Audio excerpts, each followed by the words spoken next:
ਜੀ ਹੁਣ ਸਤਰ ਸਾਹਿਬ। ਕਿਉਂਕਿ ਸਾਰੇ ਯਾਰ ਦੋਸਤ ਇਕੱਠੇ ਹੁੰਦੇ ਨੇ ਤੇ ਇਹ ਵੀ ਕੋਈ ਸ਼ੇਰ ਇਸ ਹਿਸਾਬ ਦੀ ਨੇ ਕਿ ਆਪਣੀ ਜਾਨ ਤੋਂ ਯਾਰ ਪਿਆਰਾ ਹੁੰਦਾ ਏ, ਯਾਰਾਂ ਵਾਹ ਬਾਝੋਂ ਕਿਦੋਂ ਗੁਜ਼ਾਰਾ ਹੁੰਦਾ ਏ। ਵਾਹ। ਆਪਣੀ ਜਾਨ ਤੋਂ ਯਾਰ ਪਿਆਰਾ ਪਿਆਰਾ ਹੁੰਦਾ ਹੁੰਦਾ ਏ, ਹੈ। ਯਾਰਾਂ ਬਾਝੋਂ ਕਿਦੋਂ ਗੁਜ਼ਾਰਾ ਹੁੰਦਾ ਏ। ਵਾਹ ਰੱਜ ਰੱਜ ਕਰਦੇ ਜਿਹੜੇ ਸੇਵਾ ਮਾਪਿਆਂ ਦੀ, ਵਾਹ। ਉਹਨਾਂ ਨੂੰ ਨਾ ਕਦੇ ਖਸਾਰਾ ਹੁੰਦਾ ਏ। ਸਾਰਾ ਹੁੰਦਾ ਹੈ ਬਈ। ਵਾਹ ਵਾਹ ਵਾਹ ਵਾਹ ਵਾਹ ਵਾਹ। ਪੰਜਾਬੀ ਅਦਬ ਦਾ ਜੀ ਬਹੁਤ ਬੜਾ ਨਾਮ ਸਗੀਰ ਤਬਸਮ ਸਾਹਿਬ ਸਾਨੂੰ ਦੇਖ ਰਹੇ ਨੇ, ਮੁਹੱਬਤਾਂ ਦਾ ਇਜ਼ਹਾਰ ਕਰ ਰਹੇ ਨੇ ਜੀ। ਬਹੁਤ ਸ਼ੁਕਰੀਆ ਤੁਹਾਡਾ ਜੀ। ਰੱਜ ਰੱਜ ਕਰਦੇ ਜਿਹੜੇ ਸੇਵਾ ਮਾਪਿਆਂ ਦੀ, ਉਹਨਾਂ ਨੂੰ ਨਾ ਕਦੇ ਖਸਾਰਾ ਹੁੰਦਾ ਏ।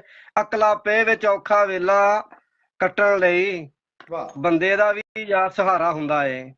ਵਾਹ ਵਾਹ ਵਾਹ ਵਾਹ ਵਾਹ ਵਾਹ ਵਾਹ ਅਕਲਾਪੇ ਵਿੱਚ ਔਖਾ ਵੇਲਾ ਕੱਟਣ ਲਈ ਬੰਦੇ ਦਾ ਵੀ ਬੜਾ ਸਹਾਰਾ ਹੁੰਦਾ ਏ। ਕੀ ਮੈਂ ਦੱਸਾਂ ਗੱਲ ਮੁਨਾਫਿਕ ਟੋਲੇ ਦੀ, ਉਹ ਝੂਠੇ ਦਾ ਤੇ ਝੂਠਾ ਲਾਰਾ ਹੁੰਦਾ ਏ। ਝੂਠੇ ਦਾ ਤੇ ਝੂਠਾ ਲਾਰਾ ਹੁੰਦਾ ਹੈ। ਕੀ ਬਾਤ ਹੈ। ਵਾਹ ਵਾਹ ਵਾਹ ਵਾਹ। ਕੀ ਮੈਂ ਦੱਸਾਂ ਗੱਲ ਮੁਨਾਫਿਕ ਟੋਲੇ ਦੀ, ਝੂਠੇ ਦਾ ਤੇ ਝੂਠਾ ਲਾਰਾ ਹੁੰਦਾ ਏ। ਇਸ਼ਕ ਦੇ ਰਾਵੇ ਪੈਣ ਤੋਂ ਪਹਿਲਾਂ ਸੋਚ ਲਵੀਂ। ਇਸ਼ਕ ਦੇ ਰਾਏ ਪੈਣ ਤੋਂ ਪਹਿਲਾਂ ਇਸ਼ਕ ਸੋਚ ਦੇ ਲਵੀਂ। ਰਾਹੇ ਪੈਣ ਤੋਂ ਪਹਿਲਾਂ ਸੋਚ ਲਵੀਂ। ਇੱਥੇ ਹਰ ਪਲ ਜਾਨ ਤੋਂ ਭਾਰਾ ਹੁੰਦਾ ਏ। ਭਾਰਾ ਹੁੰਦਾ ਹੈ। ਵਾਹ ਵਾਹ ਵਾਹ ਵਾਹ ਵਾਹ ਇੱਥੇ ਹਰ ਵਾਹ ਵਾਹ ਪਲ ਵਾਹ ਜਾਨ ਤੋਂ ਭਾਰਾ ਹੁੰਦਾ ਏ।